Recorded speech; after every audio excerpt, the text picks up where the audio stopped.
தமிழருவியின் பிரதான செய்திகள்.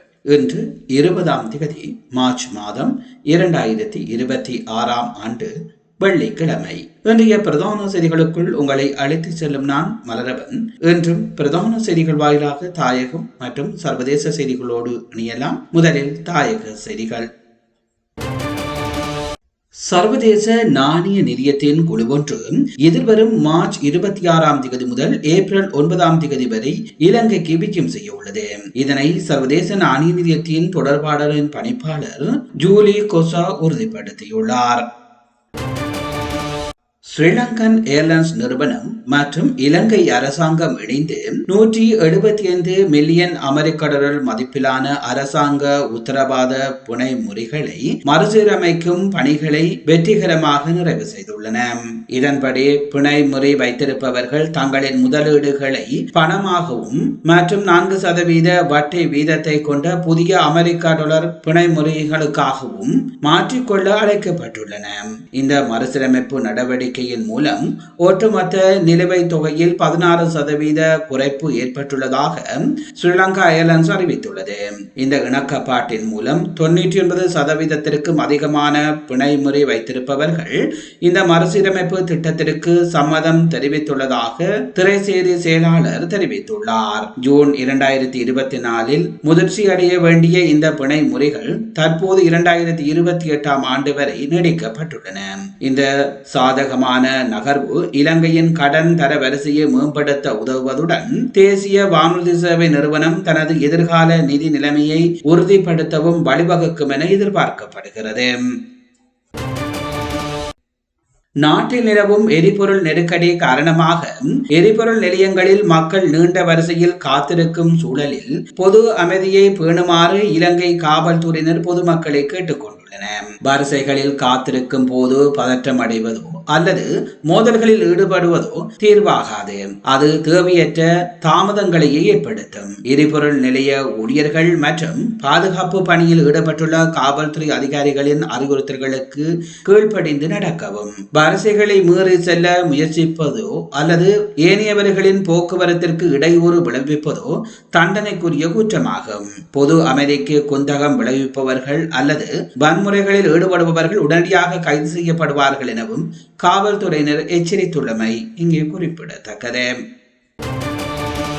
புலம்பெயர் அமைப்புகளை திருப்திப்படுத்தவா அரச புலனாய்வுத்துறையின் முன்னாள் பிரதானியும் ஓய்வு பெற்ற மேஜர் ஜெனரலுமான சுரேஷ் சலே கைது செய்யப்பட்டாரா என முன்னாள் நாடாளுமன்ற உறுப்பினர் சரத் வீரசேகர கேள்வி எழுப்பியுள்ளார். ஸ்ரீலங்கா பொதுஜன பெரமுனையின் தலைமையகத்தில் நடைபெற்ற ஊடகவியலாளர் சந்திப்பின் போது அவர் இதனை தெரிவித்தார். அரச புலனாய்வுத்துறையின் முன்னாள் பிரதானியும் ஓய்வு பெற்ற மேஜர் ஜெனரலுமான சுரேஷ் சலே கைது செய்யப்பட்டிருப்பது மிகப்பெரிய அநீதி என அவர் சுட்டிக்காட்டினார்.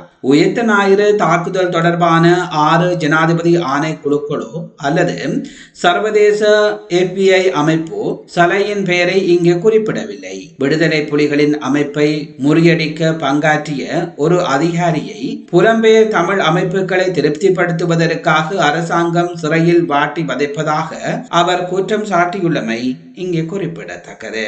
நாட்டில் தற்போது சிலர் சித்தரிக்க முயல்வது போன்ற எவ்வித நிதி நெருக்கடியும் இல்லை என தொழில் அமைச்சரும் நிதி மற்றும் திட்டமிடல் பிரதி அமைச்சருமான கலாநிதி அனில் ஜெயந்த பெர்னாண்டோ நாடாளுமன்றத்தில் தெரிவித்தார். நாட்டில் தற்பொழுது ஏற்பட்டுள்ள எரிபொருள் விநியோக தட்டுப்பாடானது ஒரு வெளிப்புற காரணியால் ஏற்பட்டதாகும். இதனை அரசாங்கம் மிகவும் வினைத்திறனுடன் முகாமைத்துவம் செய்து வருகின்றது. நாட்டின் உள்நாட்டு ரீதியான நிதி நெருக்கடி ஒன்று காணப்படுமாயின் அரசாங்கத்தின் வருமானம் குறைந்திருக்க வேண்டும் அல்லது திரைசேரியின் செலவுக்கு பணம் இல்லாது போயிருக்க வேண்டும். ஆனால் தற்போது அத்தகைய நிலைமை இல்லை. தற்போதைய அரசாங்கம் வரவு செலவு திட்ட பற்றாக்குறையை குறைத்துள்ளது. எனவே நாட்டின் பொருளாதார உறுதித்தன்மை பாதுகாக்கப்பட்டுள்ளது. 2022 மற்றும் 2023ஆம் ஆண்டுகளில் ஏற்பட்ட நெருக்கடியானது தோல்வியடைந்த பொருளாதார கொள்கைகள், மோசடி மற்றும் ஊழல்களினால் ஏற்பட்டதாகும்.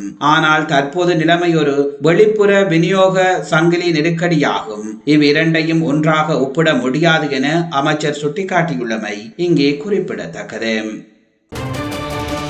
மத்திய கிழக்கில் ஏற்பட்டுள்ள யுத்தத்தில் எந்த தரப்பினருக்கும் நாங்கள் ஆதரவளிக்க போவதில்லை என வெளிநாட்டு அலுவல்கள், வெளிநாட்டு வேலைவாய்ப்பு மற்றும் சுற்றுலாத்துறை அமைச்சர் விஜிதஹேர தெரிவித்தார். பாராளுமன்றத்தில் நடைபெற்ற மத்திய கிழக்கின் போரினால் நாட்டில் ஏற்பட்ட பொருளாதார நெருக்கடி நிலைமை தொடர்பிலான சபை ஒத்திவைப்பு வேளை விவாதத்தில் கலந்து கொண்டு உரையாற்றும் போதே அவர் இதனை தெரிவித்துள்ளார். அங்கு அவர் தொடர்ந்து உரையாற்றுகையில், நாட்டை பாரிய பொருளாதார குழிக்குள் கடந்த அரசாங்கம் தள்ளி இருந்தது. நாங்கள் ஆட்சிக்கு வந்த பின்னர் அதிலிருந்து நாட்டை மீட்டு வளமை நிலைமைக்கு கொண்டு வருவதற்கு நடவடிக்கை எடுத்தோம். இதன் போது கடன் மறுசீரமைப்பு உள்ளிட்ட விடயங்களை மேற்கொண்டு நாட்டை கட்டியெழுப்ப நடவடிக்கை எடுத்தோம். பொருளாதார வளர்ச்சி வேகமாக அதிகரித்து சென்றது. ஊழல் மோசடியின்றி வெளிப்படை தன்மையுடன் நாங்கள் அரசாங்கத்தை முன்னெடுத்த போது, புதிய முதலீடுகள் மூலம் நாடு மேலெழுந்து வந்த போதும் டீட்வா சூறாவளி ஏற்பட்டது. இதன் போது எமக்கு சர்வதேச நாடுகள் உதவிகளை வழங்கின. சர்வதேச ஒத்துழைப்புகளுடன் அந்த சவால்களையும் வெற்றி பெற்று நாட்டை மீள கட்டியெழுப்பும் நேரத்திலேயே உலகில் எதிர்பாராத யுத்தம் ஏற்பட்டது. இந்த யுத்தத்தின் பாதிப்பு முழு உலகிற்கும் ஏற்பட்டுள்ளது. முழு உலகின் எரிபொருள் விநியோகம் மற்றும் ஏற்றுமதி இறக்குமதிகளுக்கு பாதிப்பு ஏற்பட்டுள்ளது. இது எமது அரசாங்கத்திற்கு ஏற்படுத்தியது அல்ல, எமது முடிவினால் ஏற்பட்டதும் அல்ல. கடந்த காலங்களில் ஆட்சி செய்த ஆட்சியாளர்கள் இவ்வாறான சந்தர்ப்பங்களில் முகம் கொடுக்கக்கூடிய வசதிகளை ஏற்படுத்தி இருந்தால் இன்று இந்த பிரச்சனை எமக்கு ஏற்பட்டிருக்காது. இங்கே போதுமான எரிபொருள் சேமிப்பு வசதிகள் கிடையாது. திருகோணமலை எரிபொருள் குதங்களை மறுசீரமைத்து அதன் மூலம் எரிபொருள் சேமிப்புக்கான வசதி ஏற்படுத்தவில்லை. ஆனால் நாங்கள் ஆட்சிக்கு வந்த உடனேயே இந்தியாவிடம் இந்த விடயம் தொடர்பில் புரிந்துணர்வு உடன்படிக்கையில் கையெழுத்திட்டோம். எமக்கு இது போன்ற நிலைமைகளில் நிரந்தரமான தீர்வு அவசியமாகும். இதற்காக நாங்கள் திரைசேரி நிதி மூலம் எரிபொருள் தாங்கிகளை மறுசீரமைக்க நடவடிக்கை எடுத்துள்ளோம். இப்போது உலக நாடுகளுக்கு எரிபொருள் விநியோக கப்பல்களுக்கு ஹோர்முஸ் கடல் ஊடாக வருவதில் பிரச்சனை உள்ளது. ஆனால் எமக்கு வரும் கப்பல்கள் அங்கிருந்து வருவது இல்லை. இந்தியா, சிங்கப்பூரிலிருந்தே நாங்கள் எரிபொருள் கொள்வனவை செய்கின்றோம். இதேவேளை ஈரான் கப்பல்கள் தொடர்பில் இந்த பாராளுமன்றத்தில் பொய்யான தகவல்கள் கூறப்பட்டன. 3 ஈரான் கப்பல்கள் இந்தியாவில் நடந்த நிகழ்வுக்கு சென்றிருந்த போது மார்ச் 9 முதல் மார்ச் 13 வரையில் இலங்கைக்கு வருவதற்காக பிப்ரவரி 26 அனுமதி கோரப்பட்டது. இதற்கு மேல் எதுவும் நடக்கவில்லை. மார்ச் 4 குறிப்பிட்ட தாக்குதல் சம்பவம் நடந்தது. நாங்கள் சமுத்திர சட்டங்களுக்கு அமைய சகல விடயங்களையும் முன்னெடுத்து சகல நாடுகளுடன் நாங்கள் நட்புறவுடன் நடந்து கொள்கின்றோம். எந்த நாட்டுடனும் எமக்கு பிரச்சனை கிடையாது. எமது வெளியுறவு கொள்கையை நிலையாக பேணுகின்றோம். இந்த யுத்தத்தில் எந்த தரப்பினருக்கும் ஆதரவளிக்கும் நிலைப்பாட்டில் நாங்கள் இல்லை.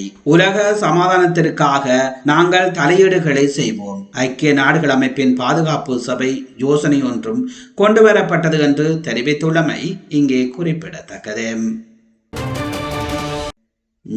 நீங்கள் பார்த்துக் கொண்டிருப்பது தமிழருவியின் பிரதான செய்திகள் வாயிலாக தாயக செய்திகள். இனி தொடர்ந்து இடம்பெறுபவை சர்வதேச செய்திகள். மத்திய கிழக்கில் அமெரிக்கா, இஸ்ரேல் மற்றும் ஈரான் இடையே நிலவும் போர் முற்றிலும் கட்டுப்பாட்டை மீறி செல்லும் அபாயம் உள்ளதாக ஐக்கிய நாடுகள் சபையின் பொதுச் செயலாளர் தெரிவித்துள்ளார். ஈரான் மீதான தங்களின் தாக்குதல்களை உடனடியாக நிறுத்துமாறு அவர் இரு நாடுகளையும் வலியுறுத்தியுள்ளார். இந்த போர் பிராந்தியத்தின் பாதுகாப்பை சீர்குலைப்பதுடனும் சர்வதேச அமைதிக்கும் பெரும் அச்சுறுத்தலாக இருப்பதாக அவர் சுட்டிக்காட்டியுள்ளார். அண்டை நாடுகள் மீதான தனது பதிலடை தாக்குதல்களை ஈரான் உடனடியாக நிறுத்த வேண்டும் என அவர் கேட்டுக்கொண்டுள்ளார். குறிப்பாக வளைகுடா நாடுகளின் இறையாண்மையை மதிக்குமாறும் அவர் அறிவுறுத்தியுள்ளார். உலகளவிய எரிசக்தி பாதுகாப்பிற்கு மிக முக்கியமான ஹோர்முஸ் நீர்நிலையை கப்பல் போக்குவரத்திற்கு திறக்க வேண்டும் என்றும் அவர் வலியுறுத்தியுள்ளார். இந்த நீர்நிலை முடக்கப்பட்டதால் உலகளவில் எரிபொருள் விலை உயர்ந்துள்ளதாகவும் இது ஏழை நாடுகளை பெரிதும் பாதிப்பதாகவும் அவர் கவலை தெரிவித்துள்ளார். சர்வதேச கடல்வழி பாதைகளில் சுதந்திரமான போக்குவரத்தை உறுதி செய்வது அனைத்து நாடுகளின் கடமை என்றும் அவர் குறிப்பிட்டுள்ளதாக அல் ஜசீரா செய்தி வெளியிட்டுள்ளமை இங்கே குறிப்பிடத்தக்கது. இஸ்ரேல் ஈரானின் தெற்கு பார்ஸ் எரிவாயு தளங்கள் மீது தாக்குதல் நடத்தியதை தொடர்ந்து ஈரான் பல வளைகுடா நாடுகளின் எரிசக்தி தளங்களை தாக்கியுள்ளதாக தகவல்கள் தெரிவிக்கின்றன. கட்டாரின் ராஸ் லபான் எரிவாயு தளத்தின் மீது ஈரானிய ஏவுகணைகள் வீழ்ந்து கடும் சேதத்தை ஏற்படுத்தியுள்ளன. இதனைத் தொடர்ந்து ஈரானிய பாதுகாப்பு மற்றும் இராணுவ அதிகாரிகளை உடனடியாக நாட்டிலிருந்து வெளியேறுமாறு கட்டார் உத்தரவிட்டுள்ளது.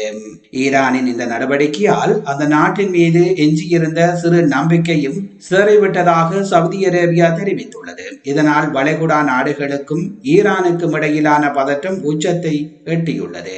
மேற்கு ஈரானின் டோருட் மாகாணத்தில் உள்ள குடியிருப்பு பகுதிகள் மீது இஸ்ரேல் அமெரிக்கா கூட்டுப்படைகள் நடத்திய தாக்குதலில் குறைந்தது 12 பேர் கொல்லப்பட்டுள்ளதாகவும் தெரிவிக்கப்படுகின்றது. அதிமுக விரும்பிய தொகுதிகளை பாஜக விருப்பப்பட்டு கேட்டதில் தவறு இல்லை என தமிழ்நாடு பாஜக மாநில தலைவர் நயினார் நாகேந்திரன் தெரிவித்துள்ளார். தூத்துக்குடியிலிருந்து சென்னை விமான நிலையத்திற்கு வந்தடைந்த பாஜகவின் தமிழ்நாடு மாநில தலைவர் நயினார் நாகேந்திரன் செய்தியாளர்களை சந்தித்தார். அப்போது கருத்து தெரிவித்த அவர், இன்னமும் 2 தினங்களில் மத்திய அமைச்சர் சென்னை வர உள்ளார். வந்தவுடன் பேச்சுவார்த்தை நடத்த உள்ளோம். அதன் பின்னர் மற்ற விஷயங்கள் உறுதி செய்யப்படும். அதிமுக விரும்பிய தொகுதிகளை பாஜக விருப்பப்பட்டு கேட்பதில் தவறு இல்லை. தமிழக வெற்றி கழகத்துடன் கூட்டணி பேச்சுவார்த்தை நடைபெற்றதா என்பதற்கான பதிலை நான் ஏற்கனவே பலமுறை கூறிவிட்டேன். இதனை அவரிடம்தான் கேட்க வேண்டும் என கூறினார் நயினார் நாகேந்திரன். புதுச்சேரி யூனியன் பிரதேசத்தில் உள்ள மொத்தம் 30 தொகுதிகளுக்கு வரும் ஏப்ரல் மாதம் 9ஆம் தேதி வாக்குப்பதிவு நடைபெறுகிறது. இதற்கான வேட்புமனு தாக்கல் கடந்த 16ஆம் தேதி தொடங்கிய நிலையில் வரும் 23ஆம் தேதியோடு அதற்கான அவகாசம் நிறைவடைகிறது. இந்த நிலையில் யூனியன் பிரதேசத்தில் திமுக மற்றும் என்டிஏ கூட்டணியில் தொடர்ந்தும் சலசலப்பு இருந்து வருகிறது. திமுக கூட்டணியில் உள்ள காங்கிரசுடன் தொகுதியுடன் படிக்கை ஏற்படாத சூழலில் இரு கட்சியினரும் தனித்தனியே வேட்பு மனுக்களை தாக்கல் செய்தன. நீங்கள் பார்த்துக் கொண்டிருப்பது தமிழருவியின் பிரதான செய்திகள் வாயிலாக தாயகம் மற்றும் சர்வதேச செய்திகள். தாயகம் மற்றும் சர்வதேச செய்திகள் இத்துடன் நிறைவு பெறுகின்றன. செய்திகள் தொடர்பான உங்கள் அன்பான கருத்துக்களை கீழே பதிவு செய்யுங்கள். அத்தோடு எமது சேனலை உங்கள் உறவுகள் நண்பர்களுக்கு தெரியப்படுத்துமாறு அன்பாக கேட்டுக்கொள்வதோடு தமிழருவியோடு இணைந்திருக்கின்ற அத்தனை நேர்களுக்கு மீண்டும் நன்றிகளை தெரிவித்துக் கொண்டு மீண்டும் இன்னும் ஒரு பிரதான செய்திகள் வாயிலாக உங்களை நான் சந்திக்கின்றேன். அதுவரையில் உங்களிடமிருந்து விடைபெறும் நான் என்றும் உங்களுடன் இணைந்திருக்கும் மலரவன். நன்றி, வணக்கம்.